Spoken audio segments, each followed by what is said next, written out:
Good morning everyone. Ipapakilala ko sa inyo ang bago nating kasama dito sa ating team. Guys, meet Bea. Magsisilbi siyang kapalit ni Janice. I hope you can guide her. O Bea, ito na ang mga logs para sa mga nakaraang 3 buwan. I-encode mo lahat yan. Dapat tapos na bago ka umuwi. Ayoko nang tamad dito. Maliwanag. Opo, Ma'am Feliz. Masusunod po. O siya, maiwan ko na kayo dahil may aasikasuhin pa ako.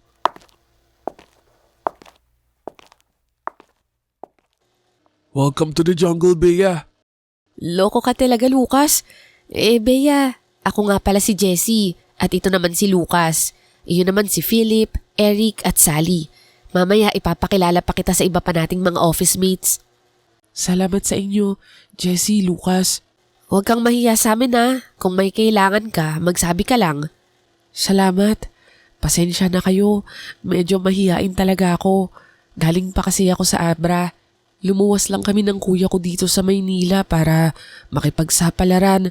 Kailangan ko talagang magtagal dito sa trabaho. Wala kang dapat ikabahala. Mabait naman kaming lahat dito.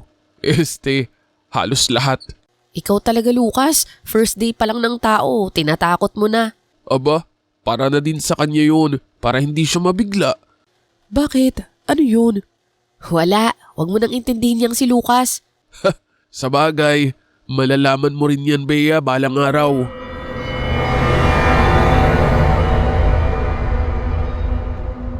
Isang magiliw na pagbati sa inyo, Misteri, at sa lahat ng mga taga-subaybay ng Misteryo sa Dilim TV. Una po sa lahat, ako po si Jessie, isa sa mga libo-libong overseas Filipino workers na ginagawang kasama at libangan ng inyong programa para maibsan ang lungkot. Kasalukuyan po akong nagtatrabaho dito sa Singapore, ngunit ang karanasang ibabahagi ko ay naganap pa noong nagsisimula pa lamang ako bilang isang data encoder sa isang kumpanya dyan sa Pilipinas. Isang karanasang hanggang ngayon ay nagbibigay pa rin sa akin ng kilabot sa tuwing naaalala ko.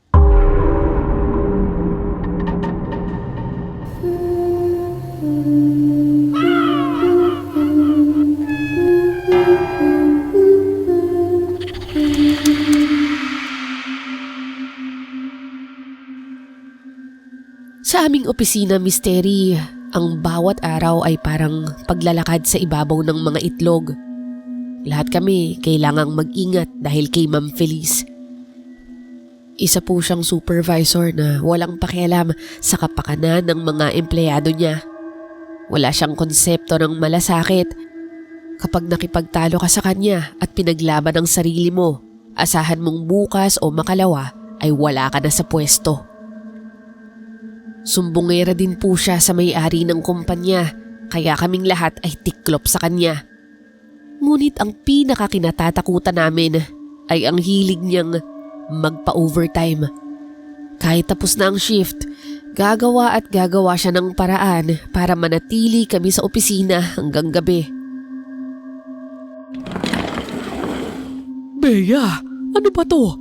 2 buwan ka na dito, pero bakit puro error pa rin ang gawa mo? Hindi mo ba ginagamit ang utak mo o sadyang wala ka lang talaga niyan? Ma'am, sorry po. Inayos ko naman po yan. Kung inayos mo, hindi ito magkakaganito. Anak ng Maria, tumingin ka naman sa nilalakaran mo. Tingnan mo, nabasa ang mamahalin kong sapatos. Pasensya na po, Ma'am Feliz. Naglalampaso lang po ako. Ay nako, sumasabay ka pang matanda ka. At ano ba yung mga nagkalat na yan? Itapon mo nga yan at umalis ka sa harap ko. Bea, tahan na. Halika na, pumalik ka na sa pwesto mo. Jessie, natatakot ako. Baka tanggalin ako sa trabaho ni Ma'am. Ano ka ba? Huwag kang mag-isip ng ganyan. Huwag kang mag-alala. Tutulungan ka namin ni Lucas. Hindi na nagbago ang ugali ni Ma'am Feliz. Sa halip, tila mas lalo pang lumala ang kanyang timpla habang lumilipas ang mga araw. Isang Biyernes ng gabi, sabik na sabik ako dahil anniversary namin ng boyfriend kong si Alden. Nakapagpa-reserve na siya ng isang restaurant at halos 1 buwan ko ring pinaghandaan ang isusuot ko para sa gabing yun. Pero Misteri, bago pa man tumama ang alas 5, biglang tumayo si Ma'am Feliz sa gitna ng opisina at parang kidlat na nag-anunsyo na walang uuwi. Ayon sa kanya, kailangan daw naming muling mag-overtime para humabol sa deadline ng data migration. Isang trabahong siya rin naman ang may dahilan kung bakit nagkaproblema. Ang mas masaklap, wala man lang siyang pasabi. Alam niyang pagod na kaming lahat, lalo na si Bea na halos hindi na kumakain para lang matapos ang tambak na gawain. Ngunit para kay Ma'am Feliz, ang oras namin ay pag-aari niya. Wala siyang pakialam kung may naghihintay sa amin sa labas o kung gaano kami kapagod at kapuyat. Listen up everyone. I just checked the logs and we are still 20% behind. So, no one leaves the office until 10 p.m. Kailangan kong makuha ang mga yan mamaya, maliwanag? Pero, Ma'am Feliz, bakit naman po biglaan? Ngayon niya lang po sinabi. Alas 5 na po ng hapon. Sana po kaninang umaga niyo pa inanunsyo para nakapag-adjust po kami. And why is that, Jessie? Do you have something more important than your job? Ma'am, may mahalaga po akong lakad ngayon. Anniversary po namin ng boyfriend ko and kanina pa po siya naghihintay. Nakapagpa-reserve na rin po kami ng restaurant. Okay lang po ba kung bukas ko na itutuloy? Date? Anniversary? Jessie, listen to me. Your boyfriend can wait, but this company cannot. Kung mas mahalaga sa'yo ang date kaysa sa trabaho mo, go ahead. Walk out that door. But don't you dare come back on Monday. Pero, Ma'am, Jess, hayaan mo na. Baka uminit na naman ang ulo niyan. grabe talaga siya. Wala siyang puso. Hindi man lang niya inisip na tao rin tayo. Ganyan na ba talaga siya noon pa? Parang sarili lang niya yung iniisip niya. Wala siyang malasakit sa mga katulad natin. Ay, sa kasamaang palad, oo, ganyan na siya noon pa. Ay nako, bakit pa kasi hindi na ako nasanay sa ugali niya? Ang mabuti pa, magsimula na tayo para hindi masyadong matagal yung overtime natin. Kapag nakalis na si Ma'am, mauna ka na sa amin at kami na ang tatapos ng trabaho mo. Huwag kang mag-alala, tulungan ka namin ni Bea. Oo, Jessie, kami na bahala sa'yo. Lumipas ang ilang linggo, Misteri, at imbes na gumaan ang trabaho, mas lalo pa kaming ibinaon ni Ma'am Feliz sa hirap. Halos gabi-gabi na kaming inaabot ng madaling araw sa opisina. At doon din namin natuklasan ang isang masakit na katotohanan. Hindi pala inaaprubahan ni Ma'am Feliz ang aming actual overtime forms. Tuwing dumarating ang sahod, palaging basic pay lamang ang aming natatanggap. Kahit halos doon na kami matulog sa harap ng mga computer. Ginagawa niya ito upang magmukhang efficient ang kanyang departamento sa mata ng aming big boss. Ipinapakita niyang natatapos ang trabaho ng walang dagdag na gastos sa kumpanya. Ginagawa kaming tungtungan ni Ma'am Feliz para sumipsip at magpabango sa itaas. Habang kami naman, unti-unti nang nanghihina, nagkakasakit sa puyat at gutom. Ang dating inis namin ay unti-unting naging puot at ang tahimik na opisina ay napalitan ng mga bulong-bulungan. Dahil dito, hindi na nakatiis ang isa pa naming matapang na kaopisina na si Eric.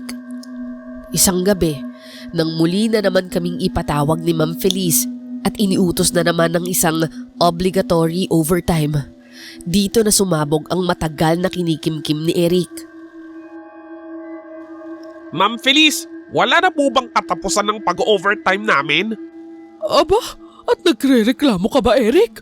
Baka nakakalimutan mo. Trabaho mo yan. Nandito kami para kumita, hindi para magtrabaho ng libre. Ma'am, huwag mo naman kaming gawing tanga. Alam naming hindi mo pinipirmahan ang mga forms namin. 2, 3, minsan 4 na oras pa nga kaming nag-e-extend gabi-gabi. Pero basic lang ang natatanggap namin tuwing kinsenas. Nasaan ang hustisya ron? You should be grateful you still have a job. Ang pag-overtime ay bahagi ng commitment nyo dito sa kumpanya. Kung ayaw nyong nagsasakripisyo, di humanap kayo ng ibang mapapasukan. Commitment? O sadyang gusto mo lang magpabida sa boss natin? Grabe kayo, pinipilit nyo kaming magstay samantalang ikaw, pagkatapos mong mag-utos, kukunin mo na ang bag mo at uuwi. Sa pilitan mo kaming pinag-overtime. How dare you! Kung ayaw mong mag-overtime, di umuwi ka na. Hindi naman ito sapilitan. Choice mo yan. Talagang uuwi na ako, ma'am, dahil may sakit ang anak ko at kailangan niya ako ngayon. Hindi na nga namin napigilan na lumabas si Eric ng oras na yon. Hindi namin inakala na iyon na rin pala ang huling araw na makikita namin si Eric sa loob ng opisina. Dahil sa oras din palang yun, ay tinawagan na agad ni Ma'am Feliz ang aming boss para ipatanggal siya. Grabe, si Eric na yung pang-apat na natanggal ngayong buwan. Sino kaya yung susunod? Kaya nga ang hirap magsalita dito ng saloobin. Kawawa talaga tayo. Kaya ako, sisimulan ko ng maghanap-hanap ng malilipatan. Talaga? Buti ka pa. Ako kasi hindi ko alam kung magagawa ko yan. Ang dami ko pang utang na kailangan ng bayaran. Hindi ako pwedeng mawala ng trabaho kahit isang buwan lang. Ikaw Bea, hindi ka ba nagsisisi na dito ka nakapasok? Hindi naman sa pinag-iisip kita. Pero ayoko na rin magsinungaling sa'yo. Wala akong choice, Lucas Kailangan kong magpadala ng pera para sa magulang ko at hindi pwedeng mahinto yun. Lumipas ang ilang araw at isang umaga ay nagulat kaming lahat dahil magtatanghali na ay wala pa si Ma'am Feliz. Sanay naman na kami sa kanya pagdating sa mga late dahil nga supervisor siya. Ngunit kakaibang araw na yun, nang bumukas ang pinto ng opisina at dumating siya, hindi ang dati niyang matapang at magarbong anyo ang bumungad sa amin. Pumasok siya na parang wala sa sarili. Wala siyang suot na lipstick at ang kanyang mga labi ay hindi lamang maputla. Ito'y bitak-bitak, nanunuyo at may bahid ng tuyong dugo. Ang balat niya na dati makinis dahil sa mamahaling facial treatments ay naging parang kulay abo at tuyot. Parang papel na matagal nang nakabilad sa araw. Ngunit, misteri, ang pinaka nakakabahala ay ang kanyang mga mata. Lubog at napapalibutan ng nangingitim na balat na wari ilang linggo nang walang pahinga. O kaya naman parang may sakit na unti-unting kinakain ng kanyang sistema. Habang naglalakad, wala man lang siyang binati. Wala rin siyang sinigawan. Diretso lamang siya papasok sa kanyang opisina. Ang dating maingay at mapagmataas na supervisor ay nagmistulang isang bangkay na naglalakad sa gitna ng opisina. Nakita niyo ba si Ma'am Feliz kanina? Parang hindi ata umalis sa pwesto niya. At hindi ko man lang narinig na nagmura ngayong umaga. Oo nga Philip Napansin niyo rin ba yung labi niya? Oo, sinabi mo pa. Hindi man lang nag-lipstick ang bruha. Ayan tuloy, kitang-kita yung bitak-bitak at mga dugo sa mga labi niya. Hindi kaya nahiwa siya sa sarili niyang matatalim na salita? Nagtataka nga rin ako kasi bigla na lang siyang nagkaganyan. Nung isang araw lang, okay na okay naman siya, diba? Ay nako, eto pa girl, eto ang mas matindi. Kanina, nung dumaan ako sa tapat ng mesa niya para kumuha ng mga files, abay nakita ko siyang nakahawak sa ulo niya. Parang hinihilot ang kanyang sentido. Tapos, nang alisin ang kamay niya, ang daming sumamang kumpol na buhok na mga nalagas. Hindi basta-basta lagas Parang wig na nga sa sobrang kapal. Abay nakakalbo na ang lola nyo. Ganun ba? Baka naman sobrang stress na stress siya. Stress? Di sana tayo ang naunang makalbo. Abay mas matindi naman ang stress na inaabot natin sa kanya Baka kamo, karma yan. Hindi ko alam, misteri, pero nang mabanggit ni Philip ang salitang karma, Parang biglang napatingin sa amin ang nananahimik sa sulok na si Bea. Oh, Bea, kanina ka pa hindi umiimik dyan. Ikaw, ano sa tingin mo? Jessie, hindi ko alam. Hindi ko siya masyadong tinitignan. Oo nga, Jess. Hindi nga makatingin ng diretso si Bea kay ma'am, di ba? Kasi lagi siyang pinapagalitan. May trauma ata to kay Ma'am Feliz eh. Oo nga, sa bagay. Pasensya ka na, Bea ha. Kabago-bago mo pa lang. Ang laki na ng problema mo dito sa opisina. Ay nako, swerte pa nga siya at ngayon lang siya napasok. Samantalang Aketch, 5 taon nang nagdurusa sa kamay ng Ma'am Feliz na yan. Ganon? Di sige, mag-resign ka na. Joke lang, wala pala akong pambayad sa aking mga fafa. Hindi na lamang kumibo si Bea noon at nagpatuloy sa kanyang trabaho. Napatitig ako sa kanya, Misteri, at nakita ko ang sarili ko noong nagsisimula pa lamang ako. Laging pagod, takot, pero nagpapatuloy. Magkahalong awa at paghanga ang naramdaman ko para kay Bea dahil alam ko yung pakiramdam na kahit ubos ka na, kailangan mo pa ring lumaban. Isang tanghali matapos ang aming lunch break, sabay kaming nagpunta sa banyo ni Bea upang mag-ayos. Pagpasok pa lang namin ng pintuan ng CR, sinalubong na kami ng isang tunog na parang may nasasakal. Mabigat, paos at tila may kung anong pilit na hinihila palabas mula sa lalamunan. At doon, nakita po namin si Ma'am Feliz nakayuko sa lababo at nagsusuka.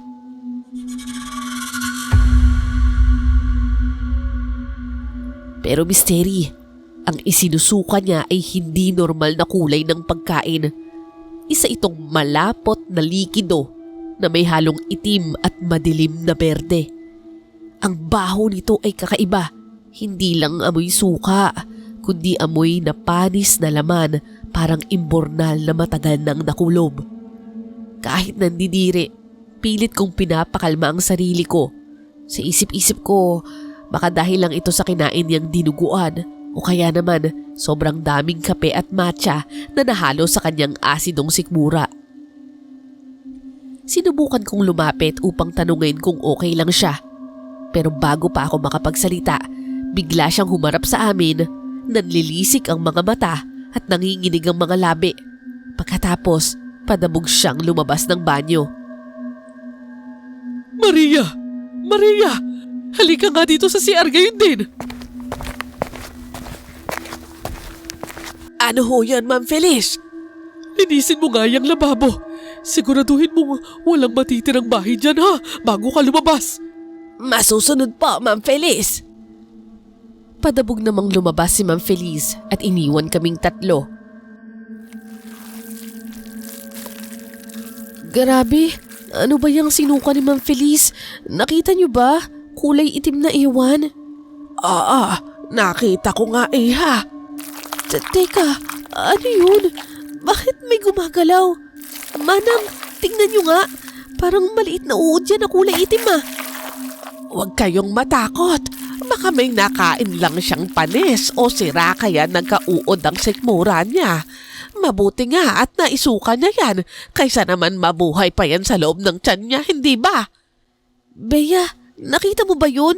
Ngayon lang ako nakakita ng sumuka na may kahalong uod. Ano kaya yun? Bulate? Ikaw, nakakita ka na ba nun? Oo, nakakita na ako noon. Talaga? Kanino? May alam ka ba kung paano nangyayari yun? Hindi ako sigurado kung pareho sila ng kakilala ko. Pero hindi magandang senyales yun. Anong ibig mong sabihin, Bea? Baka may malalang sakit si Ma'am Feliz? Hindi, pero malalang kondisyon din. Talaga? Ano? Ayokong magsalita, Jessie, dahil hindi naman ako sigurado. Sige babalik na ako sa trabaho.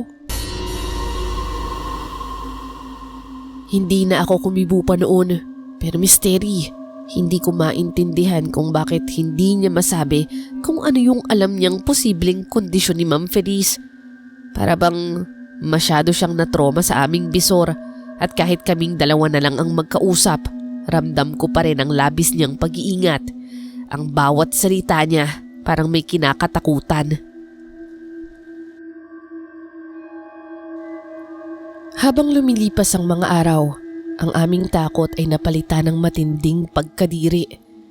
Dati-rati kasi misteri, malayo pa lamang si Ma'am Feliz ay naaamoy na namin ang mamahalin niyang pabango. Isang halimuyak na parang sariwang bulaklak.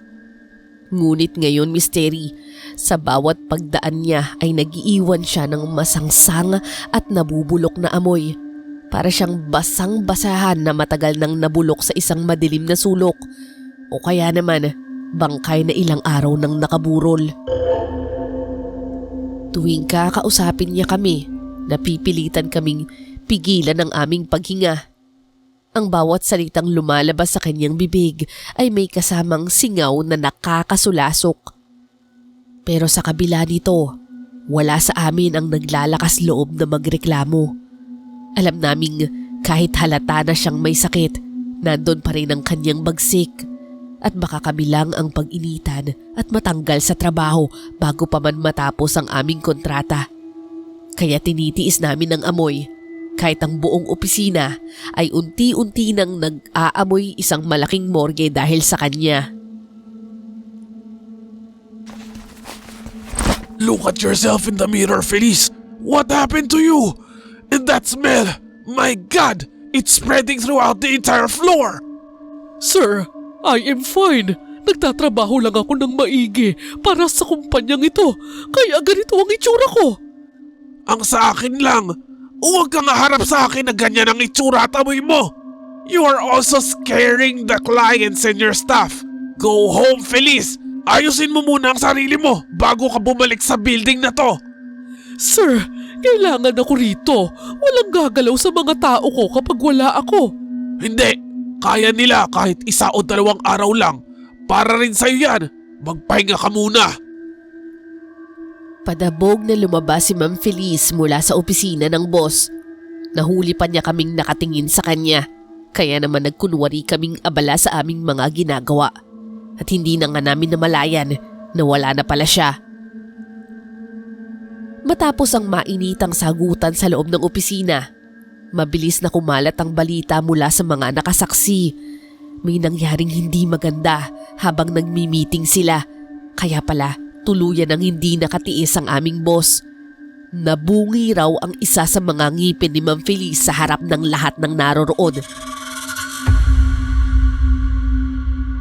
At ang mas nakakakilabot misteri, imbes na pulang dugo, isang itim na likido ang umagos mula sa kanyang bibig. Pilit daw siyang pinapapunta ng aming boss sa klinik, ngunit tumanggi siya at pilit na iginigiit na ayos lang siya. Makalipas ang ilang oras ng trabaho, kinailangan kong hiramin ang ilang papeles na hawak ni Ma'am Feliz. At dahil umuwi na siya, naisip kong hanapin na lamang ang mga iyon sa kanyang pwesto. Habang naghahalongkat ako sa kanyang desk, napansin ko ang isang hindi pangkaraniwang supot na kulay pula. Nakatago sa sulok ng kumpol ng mga papeles, tila sadyang inilubog sa dilim. Hindi ako mapakali misteri, kaya't palihim ko itong kinuha at binuksan. Pero halos mahimatay ako sa aking mga nakita. May mga hibla ng buhok na nakatali sa itim na sinulid, mga piraso ng maduduming kuko, lupang may amoy ng simento, mga buto ng maliliit na hayop, at isang piraso ng papel na may nakasulat na isang pangalan, Feliz. Nang maramdaman kong may ibang empleyadong papalapit, dali-dali at natataranta kong ibinalik ang supot sa dati nitong pwesto habang ang dibdib ko'y kumakabog at mayroong masamang kutob.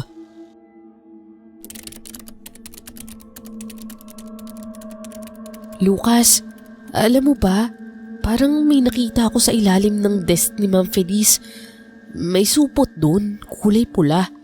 Tapos pagbukas ko, di ko maintindihan kung ano yung mga laman eh. May buhok, kuko, buto, at saka lupa. Baka naman kung anong ritual lang yun para yumaman. Alam mo naman yung si Ma'am Feliz, maraming mga paniniwala yan. Hindi eh. Parang hindi yun pampaswerte. Ewan ko ba, iba yung pakiramdam ko. Tapos may papel na nakasulat yung pangalan ni Ma'am Feliz. Habang kausap ko si Lucas, napansin ko si Bea sa tabi namin. Tahimik, nakayuko, pero halatang nakikinig. Hindi ko alam misteri, pero may kakaiba akong naramdaman sa kanya. Para bang may alam siya sa bawat salitang lumalabas sa bibig ko. Bea, okay ka lang? Napansin ko, parang nanginginig ka dyan. May alam ka ba tungkol sa mga nabanggit ko? Hindi nyo dapat pinapakailaman ng mga bagay na hindi nyo naiintindihan. Ha? Anong ibig mong sabihin? Kung may alam ka, magsabi ka na, Bea.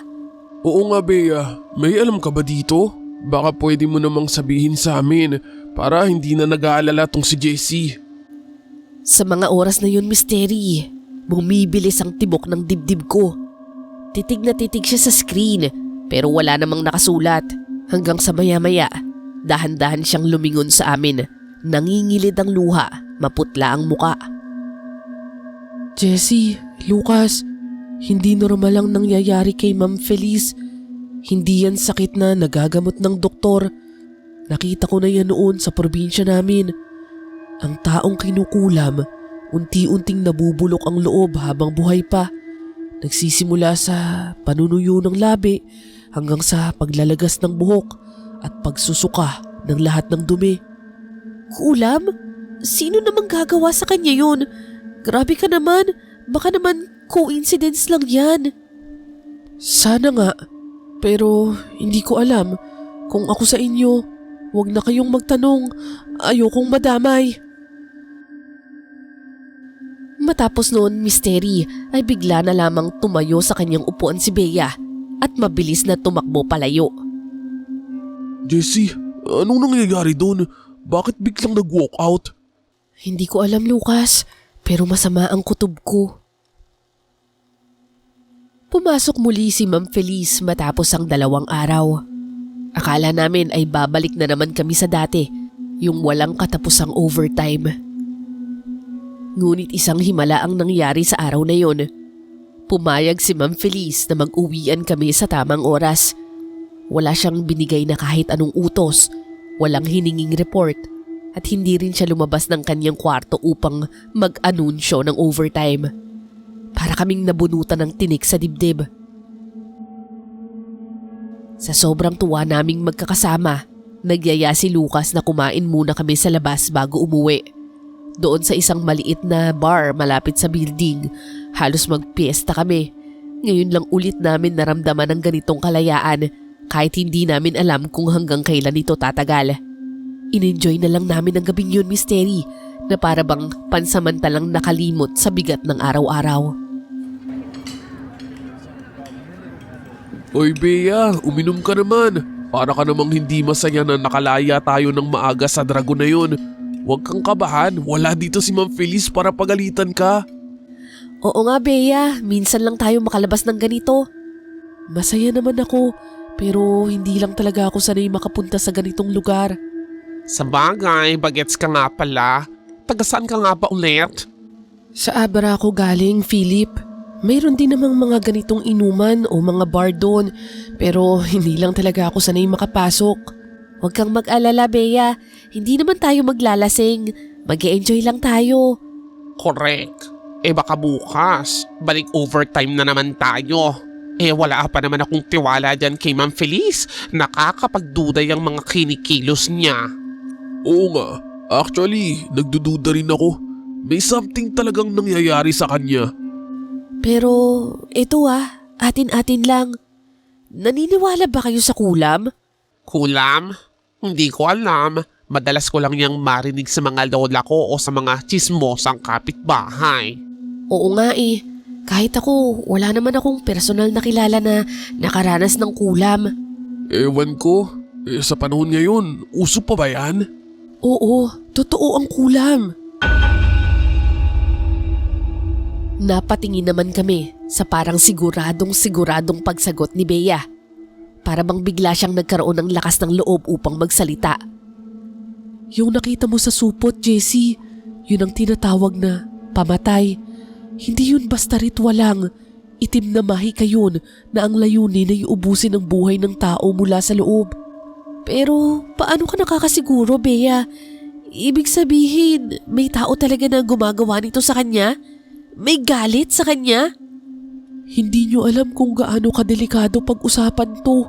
Ang itim na mahika, parang apoy yan. Kapag lumapit ka, madadamay ka. Ayaw ko tong pag-usapan kasi baka tayo naman ang isunod. Ano ba yan? Kinikilabutan ako sa mga sinasabi mo, Bea. Alam nyo, kahit ganun si Ma'am Feliz, kahit masama ang ugali niya at ninanakawan tayo ng oras at sahod, hindi ko pa rin maaatim na makita siyang mamatay ng dahil sa kulam. Tao pa rin siya, hindi ba? Oo nga, tama si Lucas. Kahit salbahe siya sa amin, ayaw naman naming may mangyaring masama sa kanya. Mabuti ang mga puso nyo, pero sa mundo ng kulam, hindi sapat ang awa.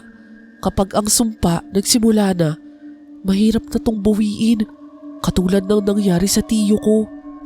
Pero huwag kang magagalit, Bea ha. Kung may taong may galit kay Ma'am Feliz, nangunguna ka sa listahan. Ikaw talaga kasi yung napag-iinitan niya nitong mga nakaraang araw, simula nang dumating ka. At saka, ikaw yung bago sa opisina. Bea, wala ka namang kinalaman dito, di ba? Wala, hindi ko magagawa yun. Kahit anong galit ko sa isang tao, hindi ko magagawa yun. Isa ang tsuhin ko sa mga nakaranas nito at alam ko kung gaano kahirap ang pinagdaanan niya. Kaya hindi ko magagawa yun sa ibang tao kahit gaano pa ako kagalit sa kanya. Ay, oo, tama. Naniniwala naman ako sa'yo. Pero sino kaya yung gumagawa nun? Hindi kaya si Eric? Kasi mula nang tanggalin siya, parang doon nagsimula yung lahat eh. Posible, pero anong gagawin natin? Huwag tayong makialam. Huwag kayong makialam. Dahil baka tayo ang isumpa. Jessie, Lucas, Philip, napakadelikado. Hindi natin alam kung sino yung gumawa nito at kung ano ang kaya niyang gawin. Natahimik kaming tatlo sa mga babala ni Bea. Tama po siya, Misteri. Wala kaming ideya kung sino talaga ang may gawa nito. At opo, may kutob kami na baka si Eric nga ang gumawa nun dahil matindi ang galit niya kay Ma'am Feliz. Pero hindi namin alam kung paano namin siya kakausapin o kung dapat ba naming subukan. Kinabukasan, ang dati-rati, maingat at puno ng tensyon naming opisina ay binalot ng isang kakaibang katahimikan. Hindi pumasok si Ma'am Feliz. Napag-alaman namin mula sa HR na na-confine pala siya sa ospital kagabi matapos daw mawala ng malay sa kanilang tahanan. Ayon po sa kanyang asawa na tumawag upang mag-file ng leave, maging ang mga dalubhasang doktor ay hindi mabatid kung ano ang tunay na sanhi ng kanyang kalagayan. Maayos naman daw ang lahat ng kanyang laboratory tests, ngunit patuloy ang panghihina ng kanyang katawan. Unti-unting nangingitim ang kanyang balat. Hindi siya makakain dahil sinusuka niya ang lahat ng itinatangka niyang lunukin. Patuloy siyang inoobserbahan, ngunit sa bawat oras na lumilipas, tila lalo pa daw lumalala ang kanyang kondisyon. Bea, narinig mo na ba yung balita? Nasa ospital daw si Ma'am Feliz eh. Seryoso daw yung kalagayan niya at hindi alam ng doktor kung bakit siya nagkaganon. Ganon din ang nangyari sa tsuhin ko. Walang makaalam kung ano talaga ang sakit niya. Pero kung ano-ano yung mga lumalabas sa katawan niya. Bala kong dalawin si Ma'am Feliz mamayang uwian. Baka may makita akong clue kung sino yung maaaring gumawa nito sa kanya. Gusto ko siyang tulungan. Sige, sasama ako. Naisip ko, hanapin kaya natin yung pulang supot. Itago natin sa lugar na walang makakakita. Tama ka, Bea. Baka sakaling yun yung solusyon. At bago nga mag-uwian, Misteri, dumaan kami sa pwesto ni Ma'am Feliz. Pero sa hindi inaasahan, kahit anong hanap namin, wala na ang pulang supot. Bigla naming naisip na kung sino man ang may gawa nito, naroon pa rin siya sa loob ng opisina. At dito namin napagtanto na imposibleng si Eric ang nasa likod nun. Pagdating ng uwian, agad kaming dumiretso ni na Lucas at Bea sa ospital kung saan nakakonfine si Ma'am Feliz. Hindi na nakasama si Philip noon dahil mayroon siyang sariling lakad. Pagdating namin sa ospital at pagpasok pa lamang namin sa kanyang private room, sinalubong kami ng isang tanawing hinding-hindi ko malilimutan. Misteri, si Ma'am Feliz na dati napaka-istrikto, laging maayos ang bihis at puno ng otoridad, ay nakahiga na ngayon sa kama. Halos butot balat na lamang. Ang kanyang balat po, ibang-iba na, at ang kanyang mga mata, lubog na din. Dahil doon, lalo kaming naawa sa kanyang kalagayan. Pero kahit mahina at paus ang kanyang boses, pilit pa rin niyang sinusubukang magsalita. Tinatanong namin siya kung ano yung nararamdaman niya, kung may hinala ba siya sa pinagmula ng kanyang sakit. Ngunit base sa kanyang mga sagot, wala siyang kaalam-alam na may posibilidad na kinukulam siya. Ang para sa kanya, isa lamang itong malalang impeksyon o sakit na dulot ng labis na pagtatrabaho. Wala po siyang ideya na ang bawat paghinga niya, unti-unting ninanakaw ng isang taong galit na galit sa kanya. Ang tanging hiling lamang niya, pati ng kanyang pamilya, ay ang gumaling na siya at makabalik na sa normal niyang buhay. Pero sa loob-loob namin, hindi niya alam na ang lunas ay wala sa mga gamot na itinuturok sa kanya. Salamat sa pagdalaw ninyo, Jessie, Lucas, Bea. Malaking bagay ito kay Feliz. Medyo matamlay siya ngayon, pero alam kong natutuwa talaga siya na makita kayo. Wala po yun, sir. Gusto lang po naming makita yung lagay ni ma'am. Kamusta po ba yung sabi ng doktor? Wala pang malinaw na resulta. Hanggang ngayon inoobserbahan pa rin siya. Good evening po, sir. Manang Maria, tuloy po kayo. Salamat at nakarating kayo. Jessie, andito rin pala kayo. Ito na po ang pinapadala ni Ma'am Feliz mula sa opisina. Ang sabi niya ho kasi sa tawag kailangan ko daw itong madala. Ano po yan, Manang? Galing po ba yan sa opisina? Oo, mga mahalagang papeles daw. Sabi ni Ma'am Feliz kailangan daw matapos ang mga ito dahil may deadline. Ayaw niyang may naiiwang nakabinbin na trabaho. Hala, kahit nakakonfine siya dito sa ospital, nagtatrabaho pa rin siya? Ay nako, ganyan talaga si Feliz, Lucas. Sobrang masipag. Ang sabi niya sa akin para hindi daw siya mabagot dito sa ospital at alam niyang marami siyang naiwang trabaho sa inyo. Ayaw niya naman daw na kayo ang matambakan. Ganun po ba? Pero dapat po magpahinga rin po siya. Mas unahin niya po yung sarili niya kaysa sa trabaho. Misteri, mas lalo po kaming nakaramdam ng awa kay Ma'am Feliz noon. Kahit may sama kami ng loob sa kanya, hindi maikakaila na may malasakit siya sa kumpanya at pati po sa amin. Matapos ang ilang minuto, sabay-sabay kaming nagpaalam kay Ma'am Feliz at sa kanyang asawa upang makauwi na rin. Habang nasa elevator, siksikan kaming apat. Ako, sina Lucas, Bea, si Manang Maria at ang iba pang mga bababa. Dahil maliit lamang ang espasyo, hindi ko sinasadyang mapatingin ng bahagya sa nakabukas na eco bag ni Manang Maria. Misteri, para akong binuhusan ng nagyayelong tubig. Nanigas ang buong katawan ko sa aking kinatatayuan.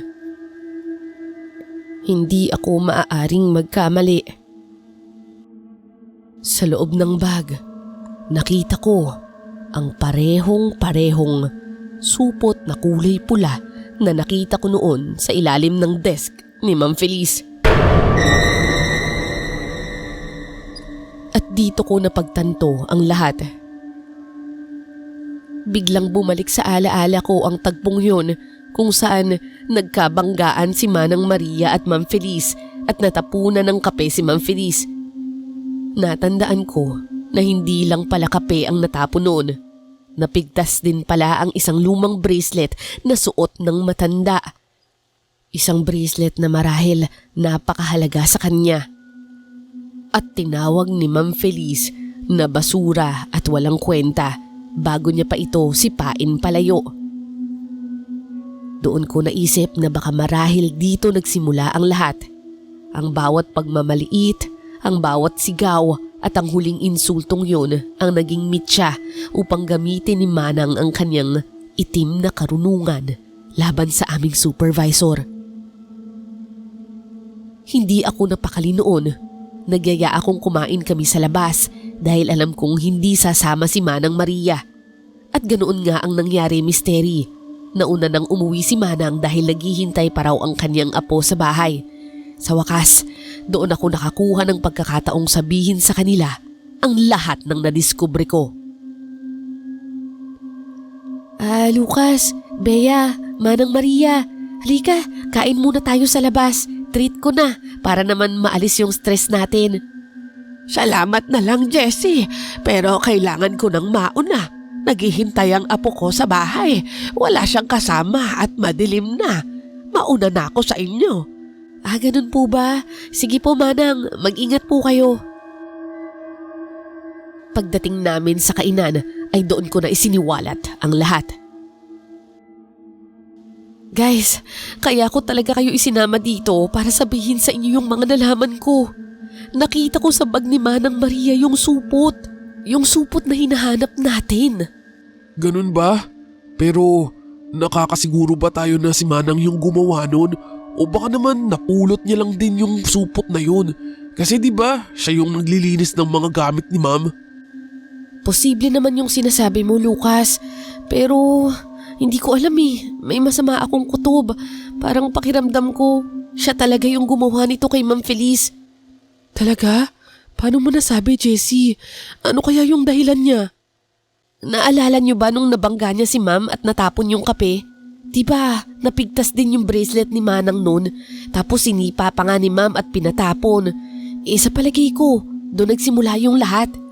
Oo nga, naaalala ko yun. Naawa pa nga ako kay Manang noon kasi nangingilid na yung mga luha niya. Pero anong gagawin natin ngayon? Kakausapin ba natin si Manang o magsusumbong tayo sa asawa ni Ma'am Feliz? Kahit gustuhin nating magsumbong, paano naman natin sasabihin yun? Sir, kinukulam po ng janitress ang asawa niyo. Siguradong pagtatawanan lang tayo nun, pati ng mga doktor. Pero hindi naman natin pwedeng hayaang mamatay si Ma'am Feliz ng ganun-ganun na lang. Ang naisip ko nga, kunin talaga natin yung supot. Sirain natin, sunugin, baka sakaling tumigil yung sumpa. Pero delikado, Jessie. Baka pag nahuli tayo ng may gawa nun, tayo yung isunod niya. Hindi niya malalaman kung hindi tayo magpapahuli. Ako nang bahala doon. Gumawa ako ng isang mapanganib at matinding hakbang. Inabangan kong umalis si Manang Maria sa kanyang pwesto bago ako sumalisi. Sa aming opisina, may mga locker na nakalaan para sa mga kagamitan ng mga maintenance staff na katulad niya. Dahil nasa loob ang mga ito ng stockroom na bihirang puntahan ng ibang empleyado, hindi na ito nilalagyan ng kandado. Pasimple akong pumasok sa madilim na silid at agad hinanap ang locker ni Manang. At doon nga, bumungad sa akin ang kanyang bag at sa loob nun, ang pamilyar na supot na kulay pula. Walang pag-aalinlangan, kinuha ko ito at mabilis na isinilid sa aking bulsa. Ngunit bago pa ako makalabas, nanigas ako sa kinatatayuan ko nang marinig ko ang pag-ikot ng doorknob.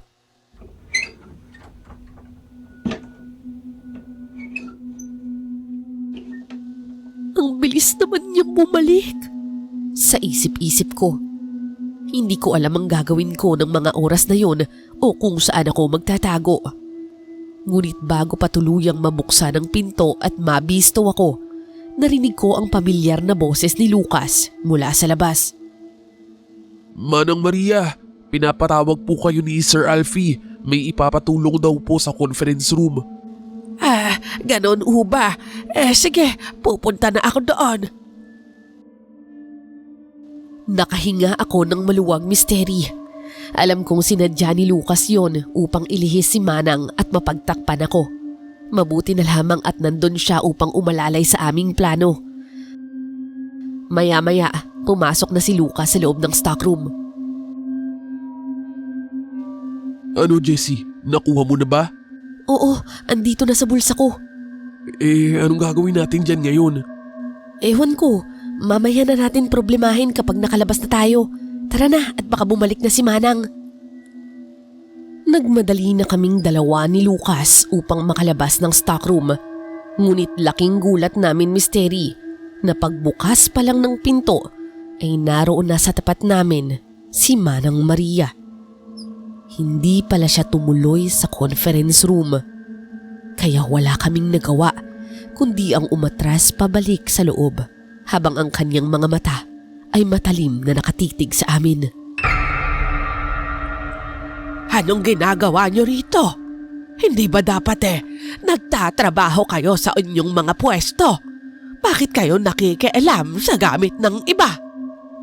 Manang, magpapaliwanag po kami. Huwag po kayong magagalit. Manang, pasensya na. Pero alam na po namin yung tungkol sa supot. Natatakot po kami para kay Ma'am Feliz. Nakita po namin yung kalagayan niya sa ospital at hindi na po namin kayang tiisin na makita siyang unti-unting nauubusan ng buhay. Nakita niyo rin naman ho siya, di ba? Alam po naming marami siyang pagkakamali sa inyo, sa atin. Pero nag-aalala pa rin po kami sa kanya. Tao rin po siya. May pamilyang naghihintay. Manang, patawarin niyo po kami kung pinakialaman namin yung gamit niyo. Gusto lang po naming matigil to. Nakakamangha kayo. Sa kabila ng lahat ng pang-aalipusta at hirap na ibinigay niya sa inyo, nagagawa niyo pa rin siyang kaawaan. At ngayon handa pa kayong magbuwis ng sarili niyong kaligtasan para lamang tulungan siya. Kahit masama po siya, hindi po namin kayang panuorin na mamatay siya sa ganitong paraan. Aminado akong nagalit ako ng husto. Ang bracelet na napigtas at sinipan niya, pag-aari iyon ng aking namatay na apo. Iyon na lang ang tanging alaala ko sa kanya. Sinabi kong may apo ako na naghihintay sa bahay. Pero ang katotohanan nag-iisa na lang ako sa buhay. Wala na akong pamilya. Masama ang loob ko dahil pati ang huling alaala ng mahal ko ay binastos niya. Kaya niyo ho ba gusto siyang patayin? Hindi ko balak patayin si Ma'am Feliz. Gusto ko lamang siyang turuan ng isang leksyon na hindi lahat ng tao ay maaari niyang tapakan. Hindi lang sa inyo ang nasaksihan kong masamang ugali niya. Marami na siyang empleyadong winasak ang dangal. Ginanti ko lang silang lahat. Pero maniwala kayo, bala ko na talagang itigil ito dahil nakita kong sapat na ang kanyang pagdurusa.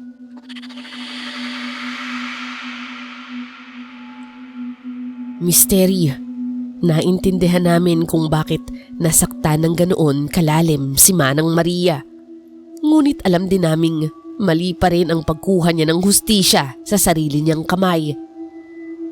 Matapos ng tagpong yun, ikinuwento namin kay Bea at Philip ang lahat ng mga nangyari. Nanahimik kaming lahat, umasang tuto pa rin ni Manang ang kanyang pangako. At hindi nga niya kami binigo. Makalipas lamang ng 1 linggo, nakabalik na sa trabaho si Ma'am Feliz. Pero Misteri, hindi na siya ang dating supervisor na mabagsik at walang puso. Marami raw siyang napagtanto habang nakikipaglaban sa kamatayan sa ospital. Isa na daw doon ang katotohanang may sarili kaming buhay bukod sa trabaho. Ang oras namin ay mahalaga at hindi dapat umiikot lamang sa mga papeles at sahod. Mula noon, naging maayos ang pakikitungo niya sa amin at ang opisina ay unti-unting naging mas makatao. Si Manang Maria naman ay nagretiro makalipas ang ilang buwan. Pagkaraan ng 3 taon, nabalitaan naming pumanaw na siya.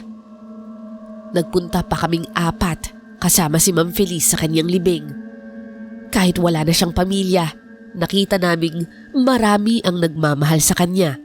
Mga kaibigan at dating katrabahong tinulungan niya sa sarili niyang paraan. Lumalabas na naging mabuti naman talaga si Aling Maria. Sadyang nasaktan lamang kaya nakagawa ng pagkakamali. Hanggang ngayon kahit wala na siya, hindi kailanman lumabas sa aming mga bibig ang ginawa niya. At sa kasalukuyan nga, nasa Singapore ako ngayon, nagtatrabaho. Naisip kong ligtas na rin sigurong ikwento ito ngayon at sana itago niyo ang aming pagkakakilanlan. Hanggang dito na lamang po ang aking kwento misteri at maraming salamat po sa pagbasa nito.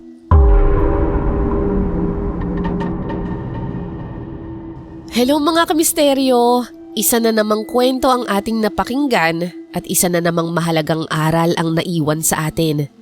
So bago tayo tuluyang magpaalam, gusto ko munang muling mag-shoutout sa mga walang sawang sumubaybay sa ating channel. Shoutout po kay Ma'am Nancy, Mary Chris Clemente, Ray Ana Salga, Cristel Mamado, and Ila's Magical Corner. Hello rin kay Sir Emil at kay Ma'am Cristina Navarro na nagsabing nakikinig siya habang naghahapunan. Pati raw si Mister ay nahawa na rin sa pakikinig. Wow, nakakatuwa naman po at pakisabi po na welcome si Sir dito sa ating channel. Ang sabi naman ni Sir Mascarado TV, naaawa raw siya sa sanggol ng kapitbahay. Ang tinutukoy niya po ay yung nakaraang kwento tungkol sa maingay na videoke ng kapitbahay. Nakakalungkot nga talaga yung sinapit ng baby sa kwentong yun. Isang special thanks din po kay Ma'am Annalisa Malatbalat for always listening all the way from Australia. Ang sabi naman ni Sir Chanley Wong, salamat daw sa bagong upload dahil may mapapakinggan siya habang nasa airport pabalik ng Dubai. Maraming salamat po and palagi po kayong mag-iingat sa inyong biyahe. Isang magiliw na pagbati din kay Sir Edwin Montenegro. Ang sabi niya, hindi talaga nakakasawang makinig sa mga kwento mo mula noong hanggang ngayon. Maraming salamat po sa mga katulad nyo na patuloy na nagtitiwala sa atin mula nung nagsisimula pa lamang tayo. Ang sabi naman ni Ma'am Makile Gomonit, matapos daw maglinis, magluto at kumain, sakto raw ang pagpapatuloy ng kwento habang nakahiga na siya. Maraming salamat po ma'am and happy listening. At ang huling babasahin natin para sa araw na to ay mula kay Ma'am Regine Opada. Ang sabi niya, Hi Mystery, lagi po akong nakikinig dito. Sana lumago pa ang channel ninyo. Naku, maraming salamat po Ma'am Regine at sa lahat din po ng mga tagapakinig na banggit ko man ang pangalan o hindi. Alam niyo po na taos puso po kaming nagpapasalamat sa inyo. Sana palagi po kayong ligtas sa inyong mga trabaho at sa inyong mga tahanan. Huwag niyo pong kalimutang mag-subscribe, like at share at i-comment niyo rin ang inyong mga pangalan kung gusto niyo ring mapasama sa ating susunod na shoutout. Hanggang sa muli mga kamisteryo, kita-kits sa susunod na kwento.